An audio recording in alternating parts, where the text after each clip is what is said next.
ये सच है कि अनिल की तस्वीर अखबार में देखकर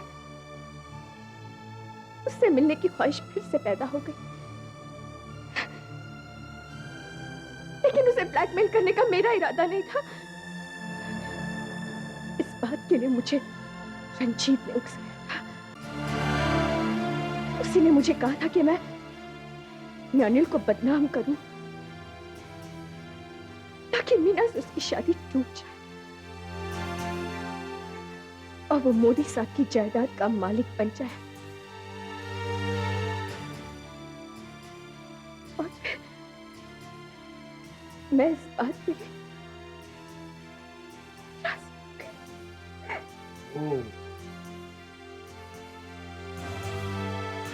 तो ये गुल आपने खिलाए रंजीत साहब? इस थाली में खाया, उसी में छेद किया। कमीना है ये तो मैं जानता था। ये नहीं जानता था कि तू आस्तीन का सांप भी बन जाएगा।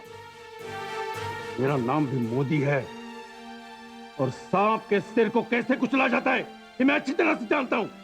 राजेश, फोन करो पुलिस को।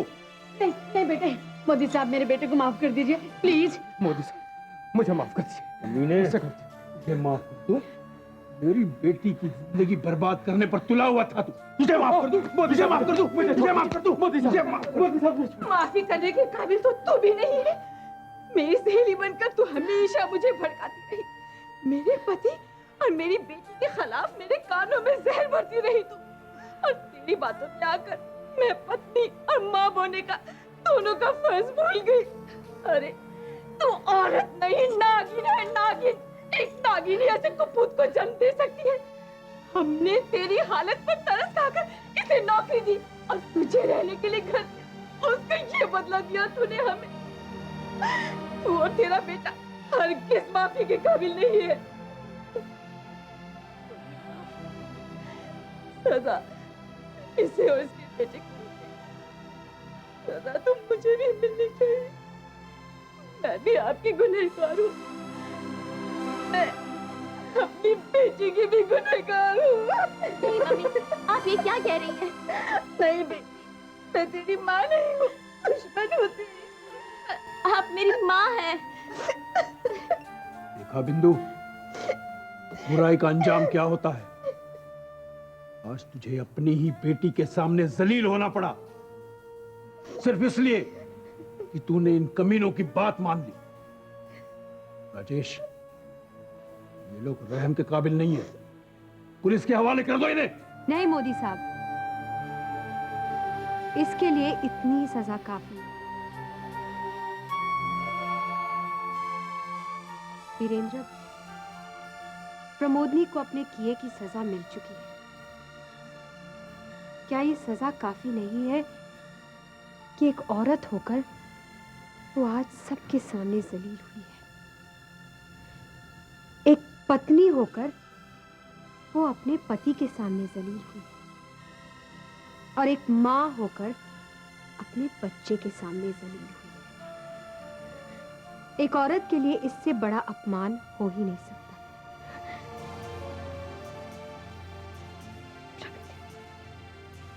प्लीज मुझे माफ कर दो। मैं आप सभी लोगों से भी माफी मांगती हूँ। अनिल, मैं अपने किए पे बहुत शर्मिंदा हूँ।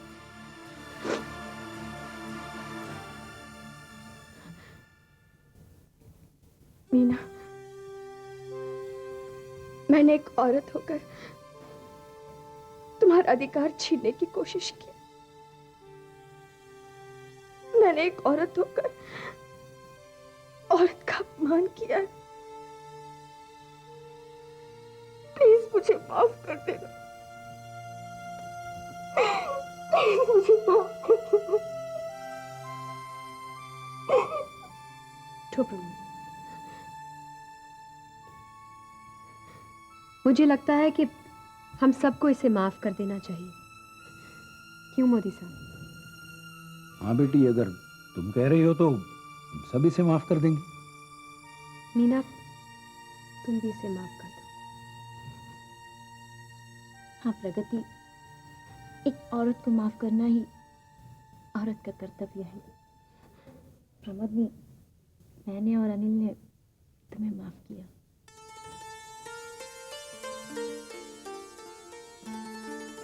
वीरेंद्र, हम सब ने इसे माफ कर दिया है, तुम भी इसे माफ कर दो। प्रमोदी, तुम बहुत खुशनसीब हो कि वीरेंद्र जैसा नेक और शरीफ पति मिला है तुम्हें। तुम्हारे आगे पूरी जिंदगी पड़ी है। लोभ और लालच को त्याग करके अपने पति की सेवा करनी चाहिए तुम्हें। किस चीज की कमी है? दुनिया की दौलत के अलावा संतान की दौलत भी है तुम्हारे पास। जाओ।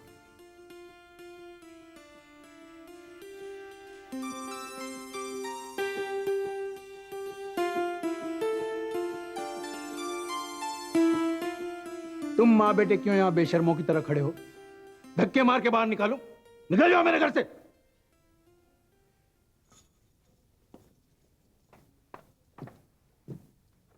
अचानक हमारी जिंदगी के आकाश पर काले काले बादल छा गए थे। लग रहा था कि कोई तूफान आने वाला है। डर था कि ये तूफान अपने साथ एक बड़ी भयंकर बर्बादी ला रहा है। मगर फिर अचानक राजेश और प्रगति नाम की हवा चली, काले बादल छट गए, तूफान टल गया, बर्बादी रुक गई। क्यों, कोई गलत बात कही मैंने अनिल? नहीं अंकित, आपने बिल्कुल सच कहा। मोदी साहब, सच्चाई की जीत हुई। झूठ चाहे कितना ही खतरनाक या भयंकर चेहरा क्यों ना लेकर आए, सच्चाई के आगे टिक नहीं सकता। अब छोड़िए ना इन बातों को। तो जिंदगी है और जिंदगी नाम है तूफान का। ये तूफान तो आते जाते रहेंगे, लेकिन हमें हर वक्त इनके मुकाबले के लिए तैयार रहना चाहिए। वाह बेटी वाह, भगवान तुम्हारे जैसा दिल हर किसी को दे। आज के इस हादसे के बाद मैंने एक सबक सीखा है कि अनिल और मीना की शादी में और देर नहीं होनी चाहिए, नहीं तो और कोई तूफान खड़ा हो जाएगा। नहीं मोदी साहब, 1000 बर्फ गिरे, लाख आंधियां उठे, वो फूल खिलकर रहेंगे जो खिलने वाले हैं। वाह वाह वाह, क्या बात, क्या बात।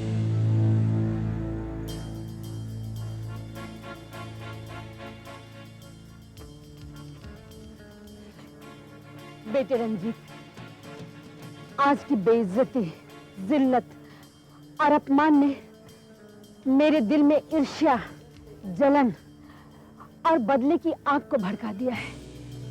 ये आग या तो मुझे जला के भस्म कर देगी या मेरे दुश्मनों को। उनकी वजह से हमारे सर से छत हट गई बेटे। हम घर से बेघर हो गए।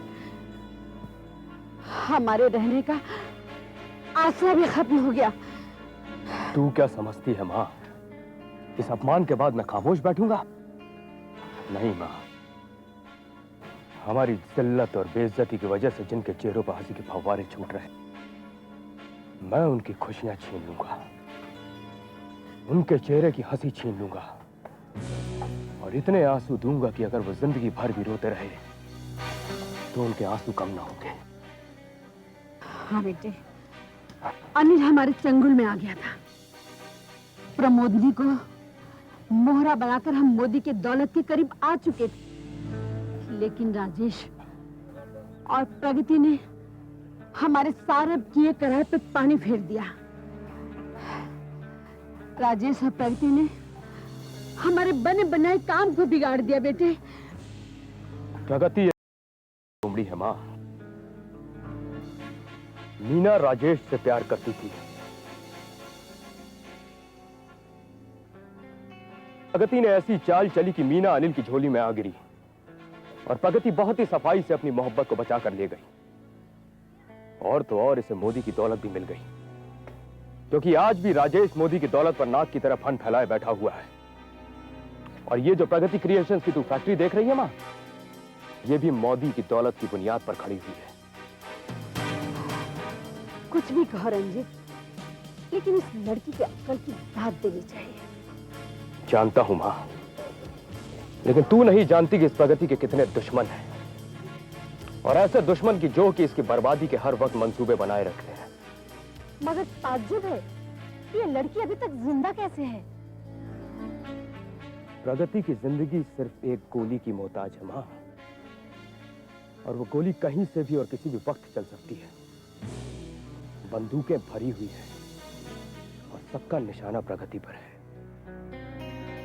तू देखना, सबको सिर्फ एक चीख का इंतजार है। मगर वो चीख कब सुनाई देगी? वो चीख बहुत जल्द सुनाई देगी।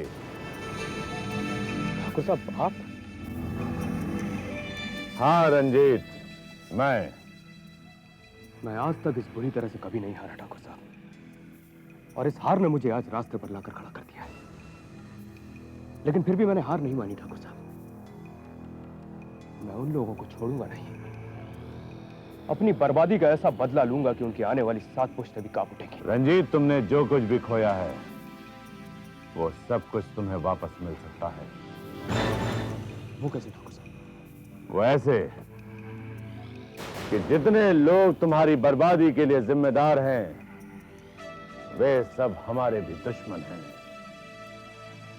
आज की बेइज्जती और अपमान ने तुम्हारे दिल में जो आग भड़काई है उस आग को हम खरीदने आए हैं। मगर यह आग आपका किस काम आ सकती है ठाकुर साहब? रंजीत, इस आग में मैं अपने दुश्मनों की जिंदगियों को फूंक दूंगा। इस आग की मैं तुम्हें मुंह मांगी कीमत दूंगा। मगर ठाकुर साहब, रंजीत,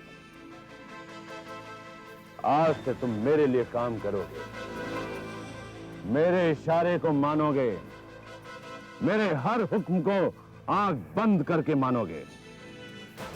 ठीक है ठाकुर साहब।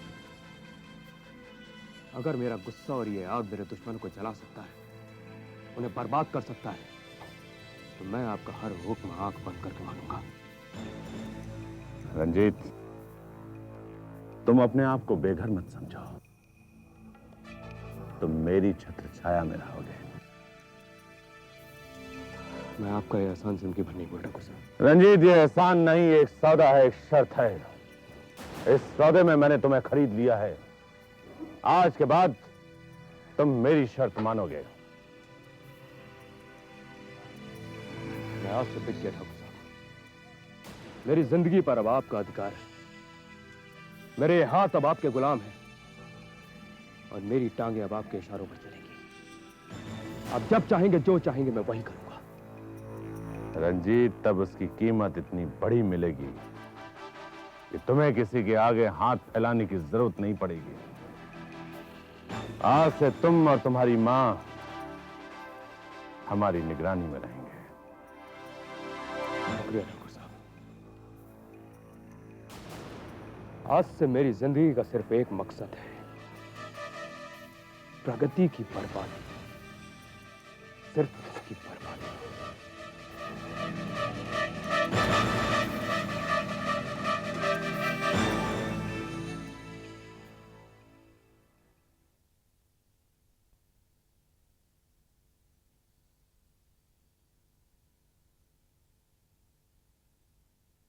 अनिल,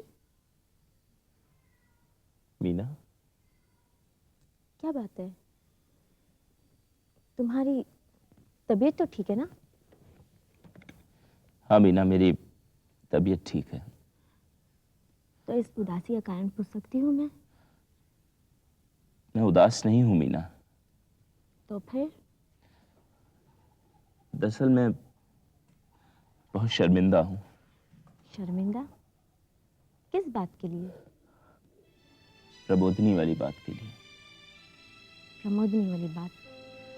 वो बात तो कब की खत्म हो चुकी है। बात तो खत्म हो गई है मीना, लेकिन एक दाग रह गया है मेरे दिल पे। अब कैसा दाग रह गया है तुम्हारे दिल पर? यही कि ये बात मैंने तुमसे छुपाई क्यों? हाँ अनिल, अगर तुम ये बात मुझे पहले बता दिए होते तो तुम्हें आज परेशान होने की बात ही नहीं होती। अनिल, तुमने पहले क्यों नहीं बताई ये सारी बातें? दरअसल मीना, मैं डर गया था। किससे? मुझसे? क्या तुम्हें विश्वास नहीं था मुझ पर? नहीं मीना, ऐसा नहीं है। मैं दरअसल अपने दिल से भी डर गया था और तुम्हारे दिल से भी। मेरे दिल से? हाँ मीना, मैं दरअसल एक डॉक्टर हूँ और मुझे लग रहा था कि कहीं ऐसा न हो कि अगर मैंने तुम्हें बात बता दी तो तुम्हारे दिल पर कोई गलत असर पड़े, तुम्हें कोई सदमा लगे। मीना, मीना, अगर तुम्हें कुछ हो जाता तो मैं अपने आप को जिंदगी भर माफ नहीं कर सकता। अनिल, मुझे क्या हो जाता? मैं कैसे समझाऊंगी ना? तुम बीमार थी। सुनो अनिल, पहले मैं बीमार थी, मेरा दिल भी कमजोर था, मगर अब मेरा दिल कमजोर नहीं है, मैं बीमार भी नहीं हूँ। इस दिल पर तो तुम्हारी तस्वीर है, तुम्हारी मोहब्बत है, तो फिर तुमने ये कैसे सोच लिया कि मेरा दिल कमजोर हो जाता? लेकिन मीना, अनिल, मैं एक औरत हूँ, मैं तुमसे प्यार करती हूँ और मुझे तुम पर पूरा विश्वास है। एक औरत का विश्वास कभी कमजोर नहीं होता अनिल। मीना,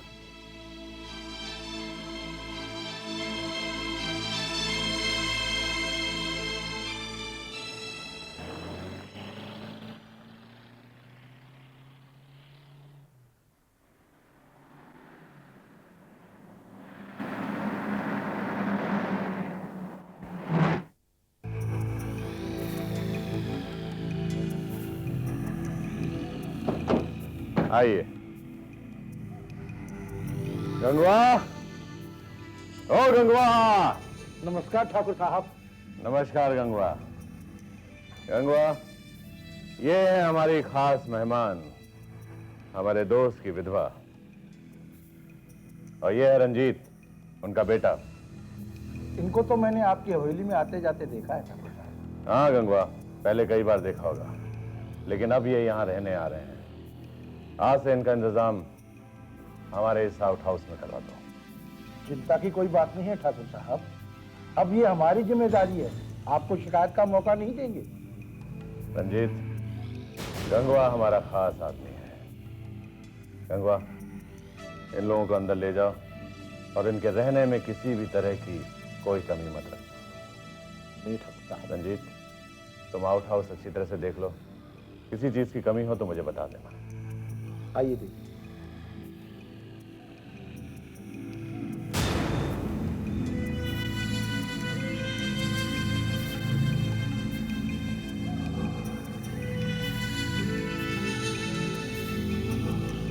जय हो भगवान, मेरी तो कुछ समझ में नहीं आ रहा। मैं सुना था पैसे वाले लोग बहुत समझदार होते, बड़े दिमाग वाले होते, मगर यहाँ देखा कि ठाकरा लोगों का दिमाग तो घास चरने को चले गया। क्या हो गया परदेसी, क्यों गड़बड़ किए जा रहा है? राम कटोरी, मैं बड़बड़ नहीं कर रहा हूँ, मैं बराबर बात कर रहा हूँ। क्या हुआ, कुछ बोलेगा सही?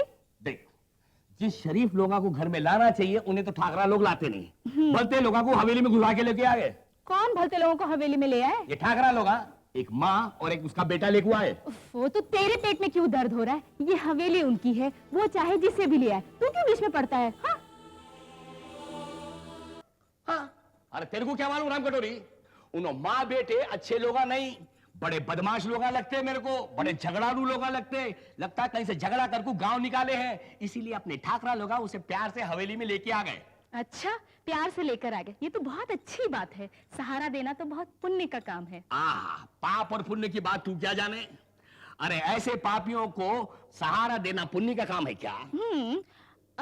अच्छा परदेसी, उसका बेटा दिखने में जवान है या बूढ़ा? क्या बात कर रही है, उन्हों बेटा है, उन्हों जवान ही होगा, मगर उसकी अम्मा अधेड़ उम्र की मेरे को लगती भाई। अच्छा, उसकी शादी हो गई? क्या बात कर रही, अम्मा की शादी हो गई इसलिए तो उनको बेटा हो गया भाई। ओफो, मैं अम्मा की नहीं उसके बेटे की बात कर रही हूँ। उन्हों कुंवारा है। अच्छा, कुंवारा है? हाँ, उन्हों कुंवारा है, मेरे को नहीं मालूम, कुंवारा लगता हो। अच्छा, वो दिखने में कैसा है? दिखने में तो बड़ा गोरा लाल बहुत सुंदर लगता मेरे को। अच्छा, बहुत खूबसूरत है। राम कटोरी देख, उसकी सूरत में मत जा, उसकी सीरत पे जा। शक्ल से पूरा बदमाश लगता हूं ना मेरे को। अच्छा, तो वो खूबसूरत बदमाश है। राम कटोरी, आजकल तेरे को बदमाश भी बहुत खूबसूरत लगने लगे हैं। देख परदेसी, मैंने अब तो अभी उसे देखा भी नहीं है। हाँ, तू उसे देखेगी भी नहीं, क्योंकि मैंने जो तुझे बोल दिया तुझे नहीं देखेगी। तो क्या मैं तुझे देखूंगी? तू तो देखा भला है, मैं तो उस खूबसूरत बदमाश को ही देखूंगी। देख राम कटोरी, मेरे सामने वो बदमाश का नाम नहीं लेना। मैंने तेरे को बोल दिया तू उसे नहीं देखेगी, नहीं देखेगी, नहीं देखेगी। क्यों नहीं देखूंगी? मैं तो उसे देखूंगी। अगर तू उसे देखेगी ना तो तू क्या कर लेगा? हाँ, देख राम कटोरी, धीरे बोल, मैं तो उसे कुछ भी नहीं कर पाऊंगा। देख परदेसी, तू तो जल गया है ना? राम कटोरी देख, मेरे होते हुए तो किसी दूसरे को देखेगी, मैं तो जल ही जाऊंगा ना। फिर तो जल के मर जाऊंगा राम कटोरी में। परदेसी, ऐसा नहीं बोलते। तो फिर राम कटोरी, मेरे होते हुए तू उसे किसी दूसरे को नहीं देखेगी? नहीं देखूंगी। नहीं देखेगी ना? नहीं। मेरे को देखना। देख, इस वक्त किचन में कोई नहीं है, गले मिल जाते हैं। परदेसी, नहीं, तू देख मैं समझ गया मैं क्या बात करने आया। कहाँ फंस गया भाई, झाड़ू कहाँ है?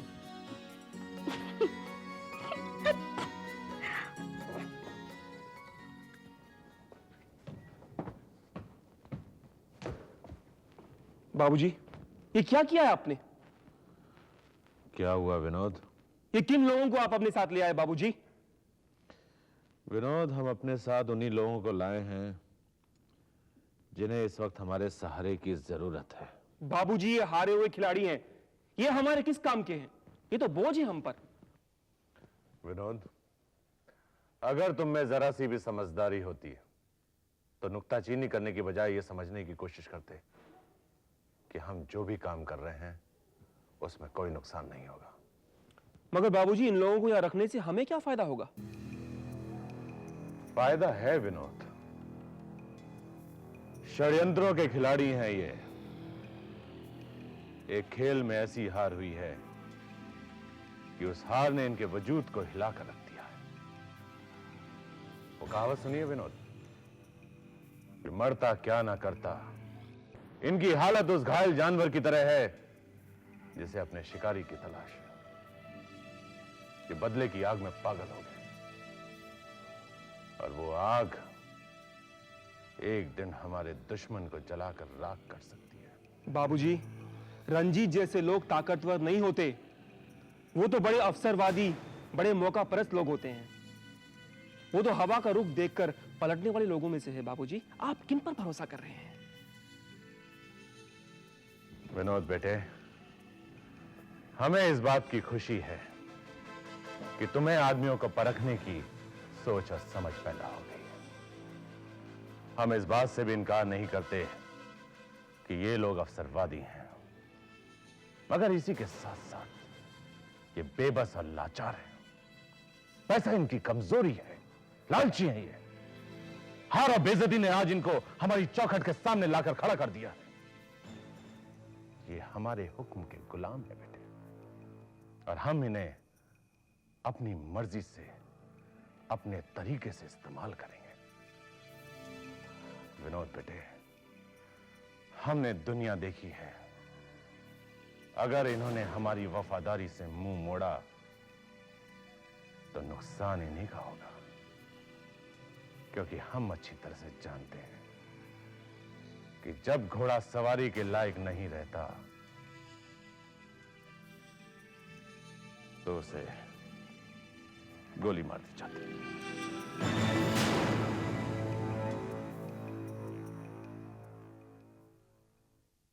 ये 2 3, हाँ ये है। बहुत जल्दी चाहिए आज चाचा। हाँ,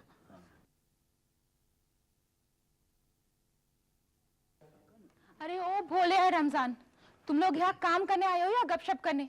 जानते नहीं कि शाम तक काम पूरा भी करना है। अंजू दीदी, हम गपशप कहाँ मार रहे हैं, हम काम ही की बात कर रहे हैं रमजान भैया से। भोले, एक काम जवान से नहीं हाथ चलाने से होता है। चलो हाथ चलाओ, हाथ। हाँ चाचा, चाचा ये लो। हाँ चाचा, चाचा ये पैच वर्क ना इधर बिठाना, ये स्लीव के पास से। थ्रेड दिखाओ। अरे अंजू, जरा सुनो तो सही। हाँ बोलो, क्या बात है? ये घर के लिए थोड़ा सामान ले आया हूँ, इसे ले लो और घर पर जाकर रख दो। नहीं आनंद, मैं काम छोड़कर नहीं जा सकती।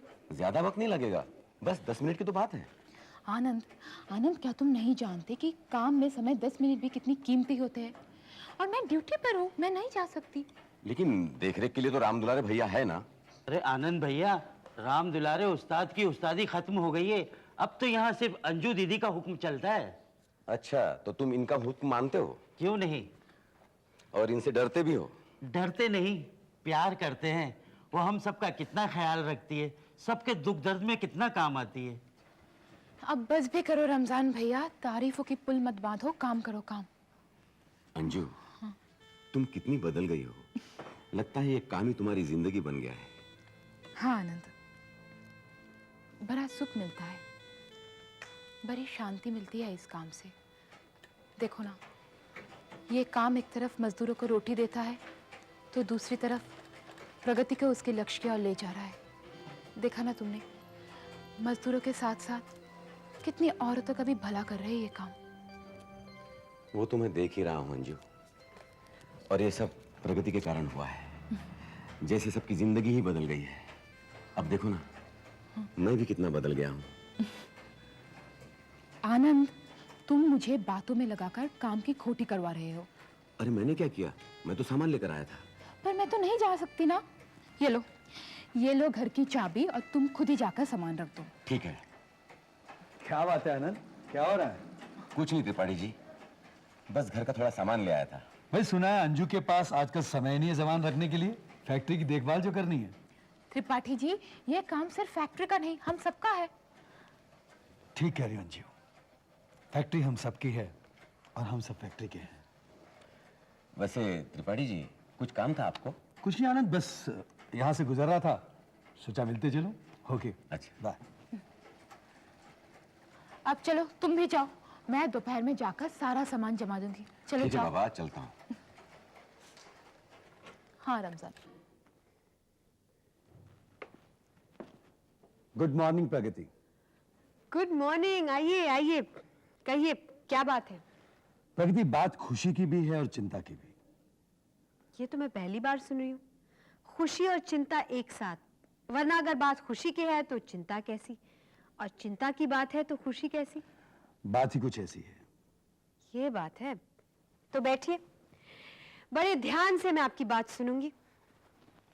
बात यह है प्रगति कि मार्केट में हमारे माल की डिमांड दुगनी हो गई है। अरे ये तो बहुत खुशी की बात है। खुशी की बात तो है, मगर चिंता इस बात की है कि हम ये डिमांड पूरी कैसे कर पाएंगे। त्रिपाठी जी, एक काम कीजिए, आप मजदूरों से बात कीजिए कि अगर वो ओवरटाइम करने के लिए तैयार हैं तो हम उनकी मजदूरी डबल कर देंगे। इस तरह से शायद हम अपनी डिमांड पूरी कर सकेंगे। मैं भी सोच रहा था कि सब मजदूरों से जाके बात करूं। सबसे क्यों, राम दुलारे भैया से बात कीजिए। एक बात बताना मैं भूल गया प्रगति, आजकल राम दुलारे भैया का वजन मजदूरों पे कम हो गया थोड़ा। क्या? हाँ, लोग राम दुलारे भैया की नहीं, अंजू की बात सुनते हैं। बस यूं समझो कि अंजू आजकल मजदूरों की लीडर हो गई है। अच्छा, खैर, नाक सीधी पकड़ो या घुमाकर, मतलब तो नाक पकड़ने से है। आप अंजू से ही बात कीजिए। लेकिन ये सुनकर मुझे बहुत खुशी हुई कि फैक्ट्री के कामकाज में औरतों ने भी दिलचस्पी लेना शुरू कर दिया है। दिलचस्पी नहीं, अंजू तो जी जान से फैक्ट्री की भलाई के लिए काम कर रही है। आप अंजू से जरूर बात कीजिए, बल्कि मैं भी बात करूंगी। एक सेकंड। हेलो हेलो, मैं सरोज बोल रही हूँ। आंटी, कैसी हैं आप? मैं ठीक हूँ। त्रिपाठी जी हैं? जी हाँ, वो है यहाँ। एक मिनट, घर से फोन है। हेलो, क्या बात है? आप थोड़ी देर के लिए घर आ सकते हैं? क्यों नहीं, मगर बात क्या है? बिमला घर आई है। बिमला? हाँ, उसके ससुराल वालों ने फिर उसे वापस भेज दिया है। ठीक है, मैं अभी घर आता हूँ। त्रिपाठी जी, बात क्या है? कुछ नहीं प्रगति, मुझे घर जाना पड़ेगा। घर जाना पड़ेगा? आप कहीं मुझसे कुछ छुपा तो नहीं रहे? नहीं नहीं, वो बात ऐसी कि मेरी बेटी आई है। अरे ये तो खुशी की बात है, आप इतने टेंस क्यों लग रहे हैं? अब जाइए, फौरन जाइए। Thank you.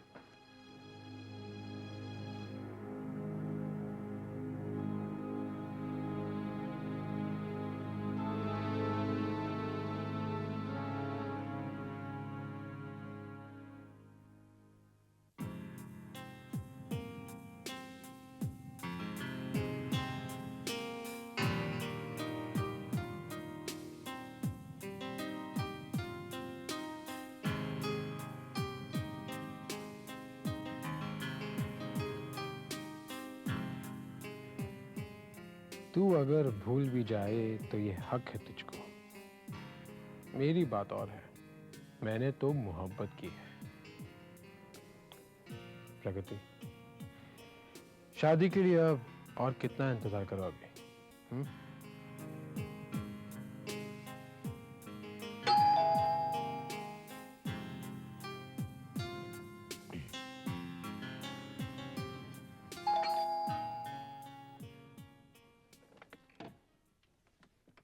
Hello doctor Anil, Meena, welcome welcome. What a pleasant surprise.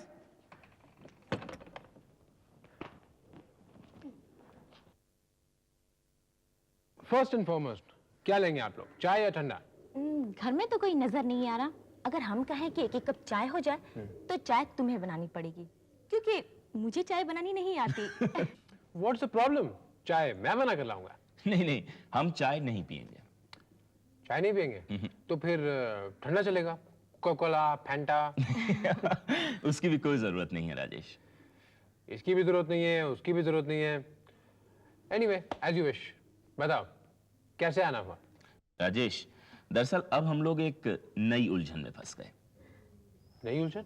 हाँ राजेश, डैडी चाहते हैं कि अब हम जल्द से जल्द शादी कर लें, और वो हमारी शादी की तारीख भी पक्की करना चाहते हैं, इसलिए हम तुम्हारे पास आए।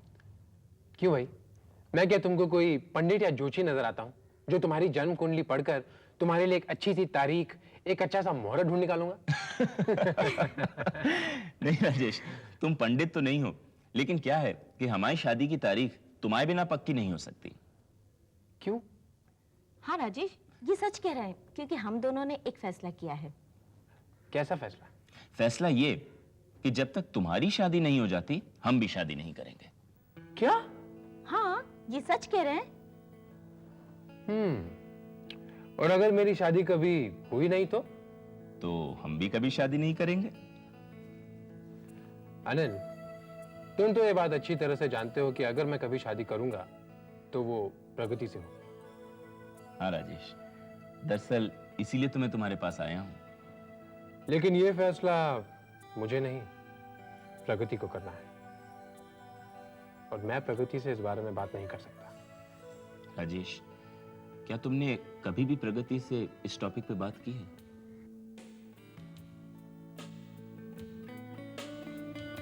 अनिल, मैं प्रगति से प्यार करता हूं, मैं उससे हर टॉपिक पे बात कर सकता हूं, बस शादी के बारे में बात नहीं कर सकता, और करूंगा भी नहीं। मैंने तो अपनी जीवन नैया प्रगति के हवाले छोड़ दी है। अगर वो चाहे तो उसे किनारे लगा ले, या फिर। लेकिन राजेश, ये कोई एक दो दिन की बात नहीं है, पूरी जिंदगी का सवाल है। क्या तुमने कभी प्रगति को समझाने की कोशिश नहीं की? प्रगति को समझाना मेरे बस की बात नहीं है अनिल। हमारी जिंदगी में हमने जो समझौता किया है उसकी सबसे बड़ी शर्त यही है कि मैं प्रगति को कभी शादी के लिए मजबूर नहीं करूंगा। ये शादी तो तब होगी जब प्रगति तैयार होगी, और वो कब तैयार होगी या होगी भी या नहीं, ये मैं नहीं जानता। मैं तो बस इतना जानता हूं मेरे दोस्त कि मैं अब प्रगति के करीब हूं। अरे वो सब तो ठीक है यार, ये बताओ हमारे फैसले का क्या होगा? तुमने गलत दरवाजा खटखटाया है मेरे दोस्त। इसका मतलब ये हुआ इस बात के लिए हमें प्रगति के पास जाना होगा। भाई तुम दोनों आजाद हो, जो जी मैं करो, बस मुझे इसमें इन्वॉल्व मत करना। यार ये तो बड़ी अजीब सी उलझन है। तुमने गलत फैसला तो किया ही है, देख लो अब भी वक्त है, फैसला बदल सकते हो। नहीं राजेश, हम ये फैसला नहीं बदलेंगे, अब हम प्रगति के पास जाएंगे। मैं तो यही मशवरा दूंगा कि एक बार फिर सोच लो, कहीं तुम्हारा भी हाल उस शायर की तरह ना हो जाए। कौन सा शायर? भाई वही जिसने ये शेर लिखा है, उम्र दराज मांग कर लाए थे 4 दिन, 2 आरज़ू में कट गए, 2 इंतजार में। राजेश, तुम इंतजार कर सकते हो, क्या हम इंतजार नहीं कर सकते? भाई ये तो तुम्हारा फैसला है, जो जी मैं करो, मैं तुम्हें गलत सलाह नहीं दूंगा। ठीक है राजेश, तो अब हम चलते हैं। चलो अनिल। Okay, bye bye.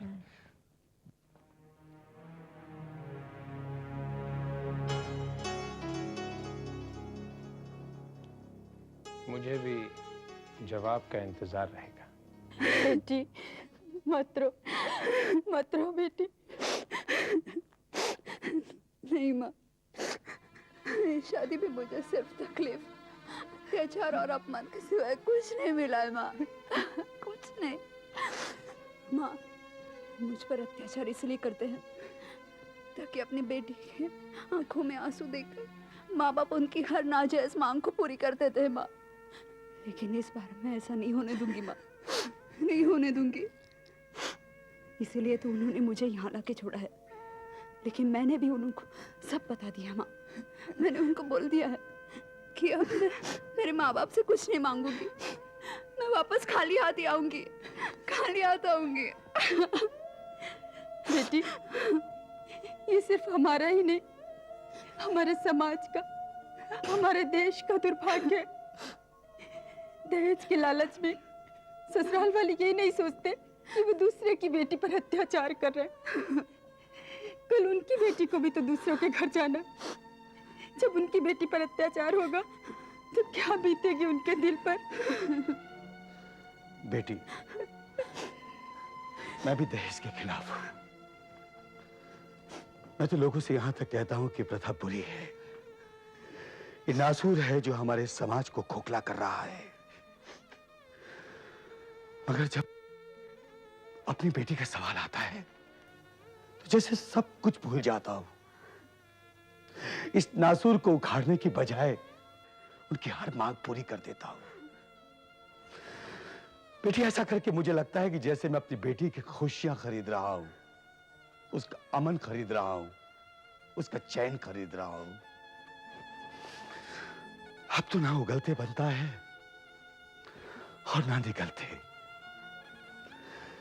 तू मुझे बता बेटी, क्या चाहते हैं वो लोग? मैं तेरी खुशी के लिए अपनी सारी खुशियां कुर्बान कर दूंगा। नहीं पिताजी, पिताजी ये उनकी आखिरी मांग तो नहीं है। अगर आप इस बार उनकी ख्वाहिश पूरी कर देंगे तो पता नहीं कुछ दिनों के बाद फिर से मेरा ये शरीर होगा, फिर से उनका वो अत्याचार, और फिर से वो कष्ट देंगे मुझे, फिर से तकलीफ देंगे मुझे, और फिर मैं यहाँ वापस आऊंगी और फिर मेरी आंखों में आंसू देख के, मेरी आंखों में आंसू देख के आपके दिल को ठेस पहुंचेगी पिताजी। ये कब तक चलेगा पिताजी, कब तक? और फिर किसी दिन आप अगर उनकी मांग पूरी न कर पाए तो फिर से वो मुझे नहीं बेटी, ऐसा नहीं कहते। वो तुझ पर अत्याचार नहीं करेंगे, आखिर तू उनकी बहू है, उनकी इज्जत है तू। नहीं माँ, लेकिन अब तो फैसला हो जाना चाहिए। मैं वापस जाऊंगी तो अब खाली हाथ जाऊंगी, वरना नहीं जाऊंगी माँ। नहीं बेटी, नहीं। माँ बाप के घर में ब्याह बेटी कर्ज के समान होती है। तू यहाँ नहीं रह सकती। जो नसीब में होता है वो तो भुगतना ही पड़ता है ना। मुझे वापस नहीं जाना है माँ। बेटी, इस वक्त तू बहुत परेशान है, थोड़ा आराम कर ले, ठंडे दिल से सोचेंगे कि क्या करना है।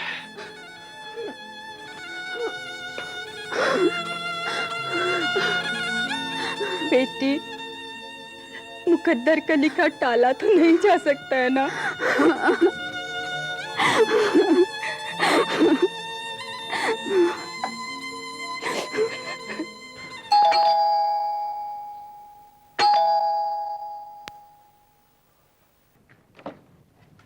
अरे अनिल, मीना, आओ ना, अंदर आओ, आओ बैठो।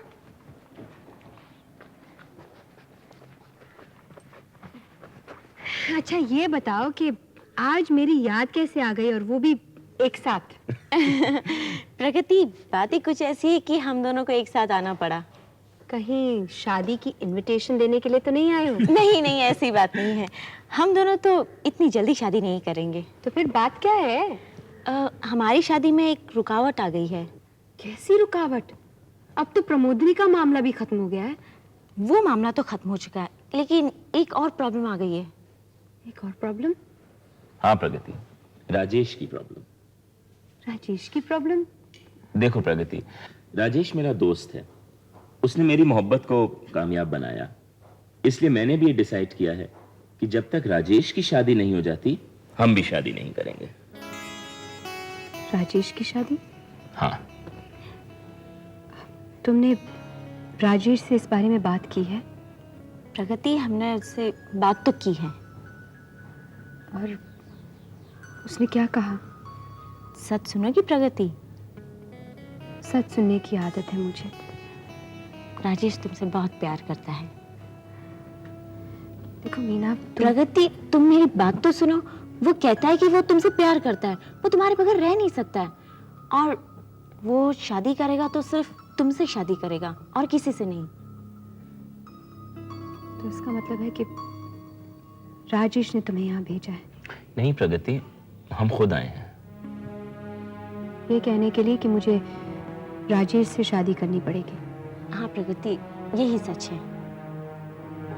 मीना, शायद तुम नहीं जानती, लेकिन अनिल जरूर जानता है कि मेरी जिंदगी में जो हादसे हुए हैं उनके जख्म अभी भी ताज़ा हैं, और इन जख्मों को मैं भरना भी नहीं चाहती। जिस पीड़ा से मैं गुजर रही हूँ और जिस पीड़ा से मैं गुजरी हूँ उसका अंदाजा तुम लोग नहीं लगा सकते। मैं तो एक बर्बाद जिंदगी को लेकर गांव से निकली थी, और इस बर्बादी का बदला लेने की कसम खाई थी मैंने,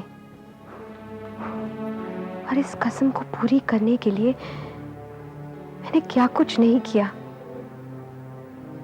अपने सुख और चैन को भी बलिदान कर दिया।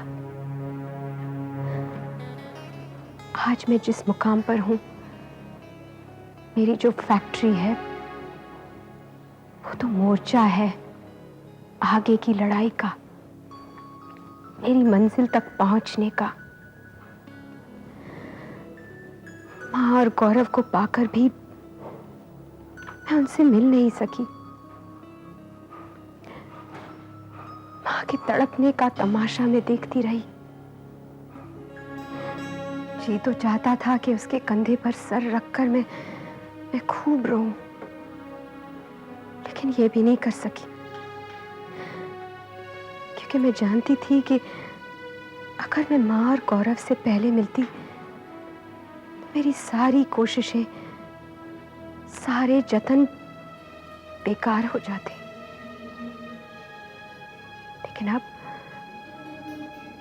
मैं इस काबिल तो हूं कि अपने दुश्मनों से टक्कर ले सकूं, क्योंकि दिन रात वो मुझे खत्म करने की हर कोशिश करते हैं। और मीना, रही बात राजेश की, उसके तो बहुत एहसान है मेरी जिंदगी पर,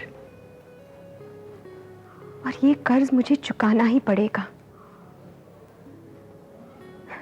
लेकिन मैं जानती हूं कि अगर मैं राजेश के करीब आ गई तो मेरे दुश्मन मेरे साथ साथ राजेश को भी खत्म कर देंगे।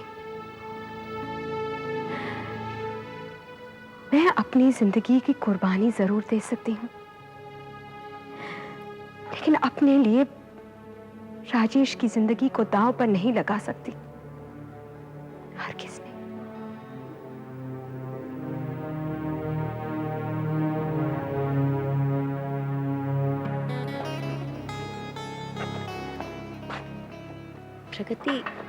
प्रगति, आई एम सॉरी। लगता है बातें करके हमने तुम्हें अपसेट कर दिया। नहीं, ऐसी कोई बात नहीं। हम लोग फिर कभी आ जाएंगे प्रगति। देखिए, आप लोग जाइए मत। नहीं प्रगति, आज कुछ जल्दी है, लेकिन फिर मिलेंगे ना। तब तक टेक केयर। Okay bye.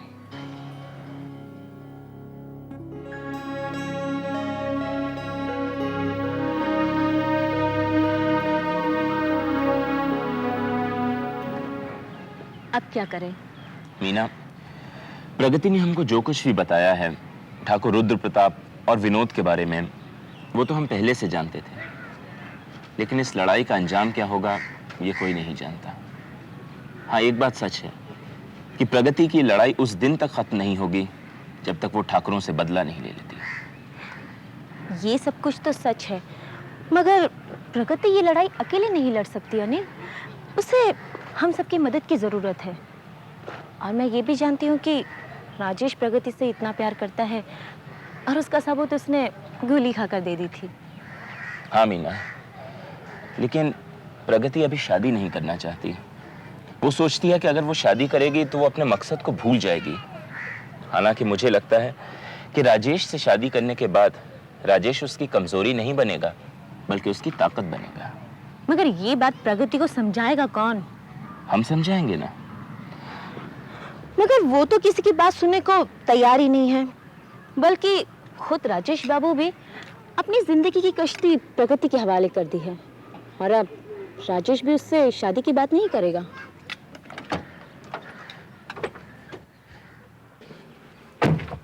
मगर इसका मतलब तो ये हुआ कि जब तक राजेश और प्रगति की शादी नहीं हो जाती तब तक हमारी शादी भी। हाँ अनिल, अगर प्रगति शादी के लिए तैयार हो जाती है तो हमारी भी होगी, और अगर वो शादी के लिए तैयार नहीं होगी तो हमें भी अपनी शादी को भूलना होगा। ये कैसी बातें कर रही हो मीना? देखो, अगर प्रगति ने कसम खाई है कि वो शादी नहीं करेगी तो हम भी कसम खाते हैं कि हम उसकी शादी करवा के रहेंगे। पक्का? पक्का। तो फिर चलो, इस कसम की शुरुआत हम इसी दिन से करते हैं। चलो चलो।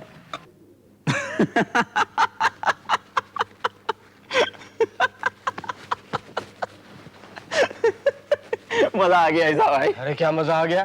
पागलों की तरह हंस रहा है तू।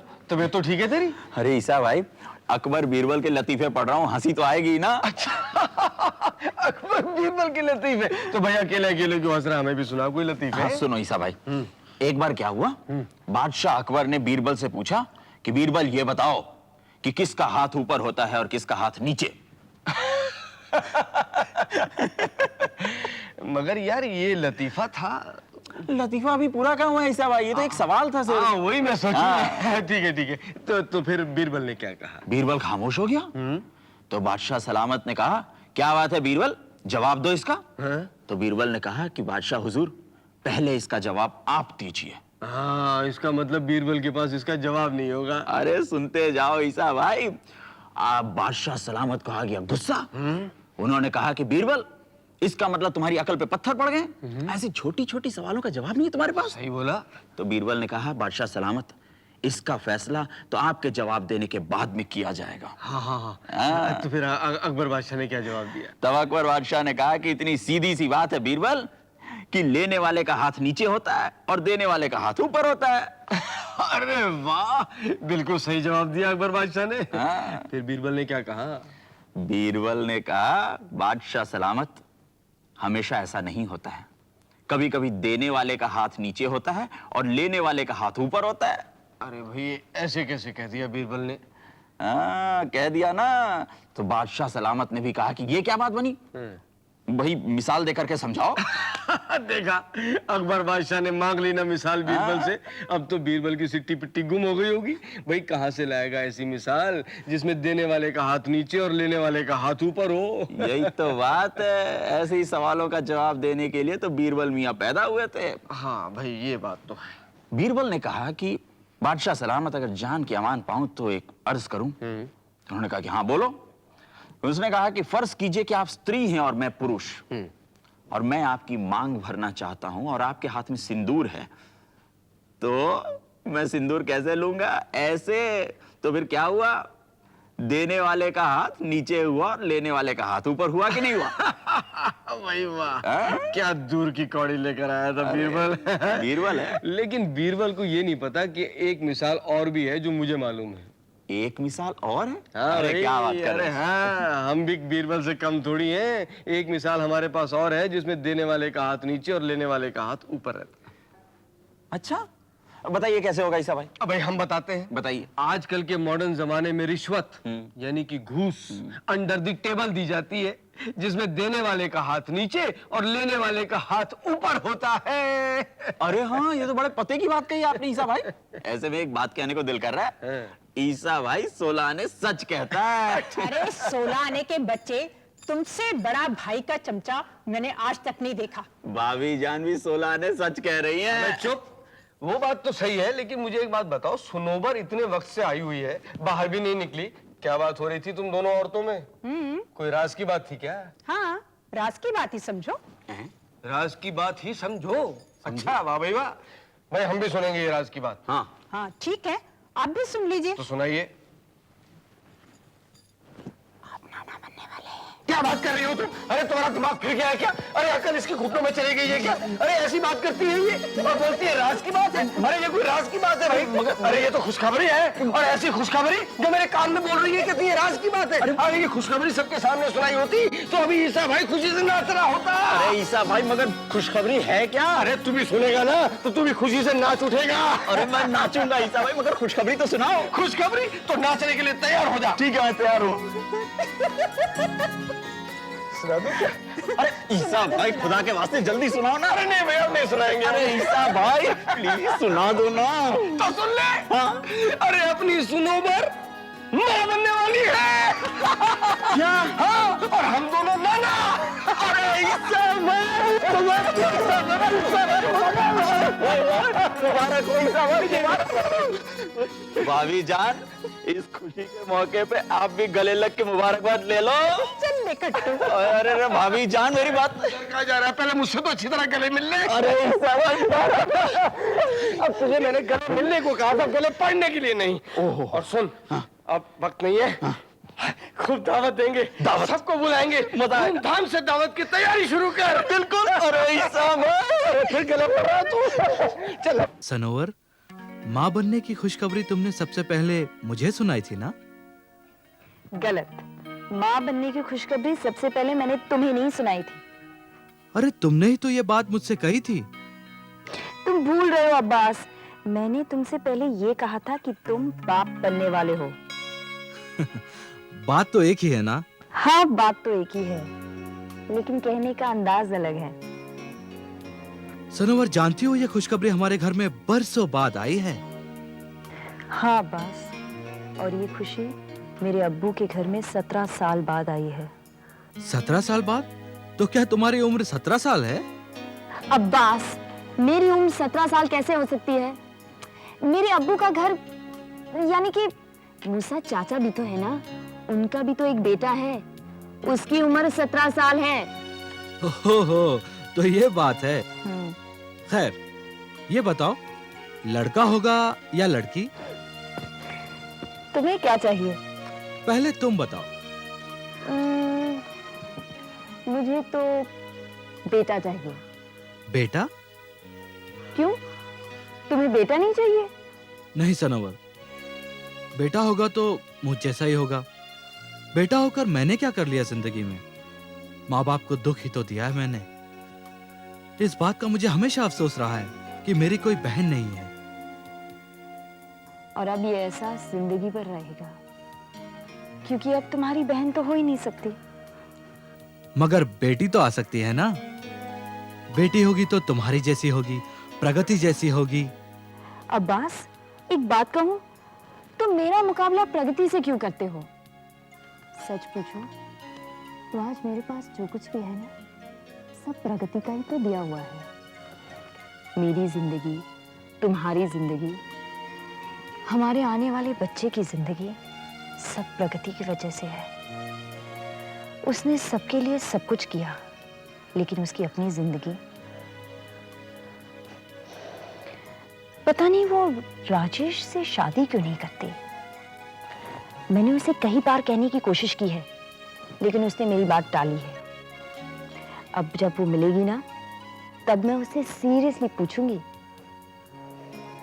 मेरे लिए वो सबसे बड़ी खुशी का दिन होगा जब वो राजेश से शादी करेगी। अल्लाह से अब यही दुआ है कि उन दोनों की शादी जल्द से जल्द करा दे।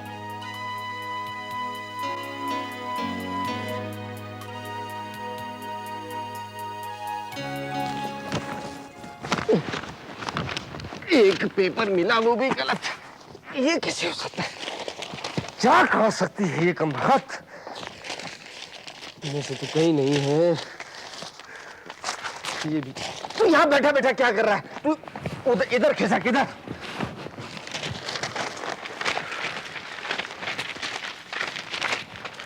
ओ अरे बाबा, कैसे कैसे हो सकता है? इतनी सी चीज पूरे घर ढूंढ लिया, मिलने को तैयार नहीं।